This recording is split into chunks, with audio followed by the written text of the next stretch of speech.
নমস্কাৰ শ্ৰোতাসকল, চৰকাৰী কৰ্মচাৰী আৰু পেঞ্চনাৰসকলৰ কাৰণে আমি তিনিটা সুখবৰ লৈ আহিছোঁ। হয় শ্ৰোতাসকল, চৰকাৰী কৰ্মচাৰীসকলক বৰখাস্ত কৰিব নোৱাৰিব, আনহাতে তেওঁলোকৰ দৰমহা বৃদ্ধিকে আৰম্ভ কৰি আমি তিনিটা সুখবৰ লৈ আহিছোঁ। সেয়েহে ভিডিঅ'টো সম্পূৰ্ণ চাব। আনহাতে যিসকল ছাৰপেটিয়ে প্ৰথমবাৰৰ বাবে আমাৰ চেনেলটো চাই আছে তেওঁলোকৰ প্ৰতি এটা অনুৰোধ, চৰকাৰী কৰ্মচাৰী আৰু পেঞ্চনাৰসকলৰ প্ৰতি প্ৰতিষ্ঠিত একমাত্ৰ ইউটিউব চেনেলটো যদিহে আপোনালোকে ছাবস্ক্ৰাইব কৰা নাই তেনেহ'লে নিশ্চয় ছাবস্ক্ৰাইব কৰিব, আনহাতে কাষত থকা ন'টিফিকেশ্যন বেলটো টাচ কৰি অল কৰিবলৈ নাপাহৰিব। ছাৰপেটিসকল, আমি প্ৰথম খবৰটো ক'বলৈ ওলাইছোঁ যে অসম চৰকাৰৰ ফালৰ পৰা ঘোষণা কৰা হৈছে যে এতিয়াৰ পৰা আপোনাৰ পেঞ্চনাৰসকলে তেওঁলোকে আপোনাৰ ৰেচন কাৰ্ড লাভ কৰিব।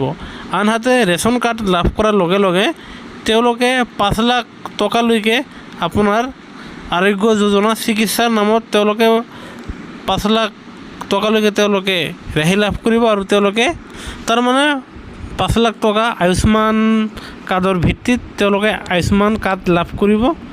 এয়া নিশ্চয় পেঞ্চনাৰসকলৰ কাৰণে ভাল খবৰ।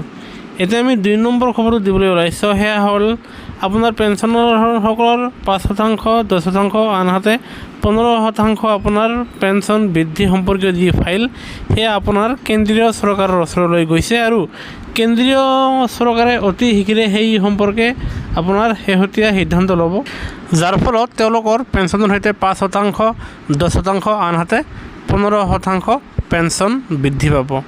আনহাতে এতিয়া আমি আন এটা খবৰ দিবলৈ ওলাইছোঁ যে এতিয়ালৈকে ৰাজ্যিক চৰকাৰী কৰ্মচাৰী আৰু পেঞ্চনাৰসকলৰ 4% মৰগীয়া বানচ বৃদ্ধি পোৱাটো কনফাৰ্ম হৈছে আৰু তেওঁলোকে আপোনাৰ অক্টোবৰ মাহৰ দৰমহাৰ সৈতে 4% আপোনাৰ বৰ্ধিত দৰমহাৰ লগতে আপোনাৰ এৰিয়াৰ লাভ কৰিব।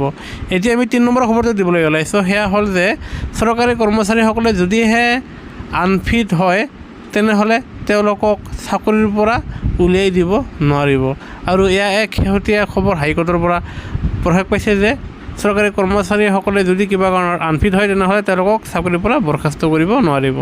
আৰু সেই শেহতীয়া 3টা খবৰ প্ৰকাশ পোৱাত আমি পোনে পোনে আপোনালোকৰ মাজলৈ লৈ আহিলোঁ। ভিডিঅ'টো চোৱাৰ বাবে ধন্যবাদ।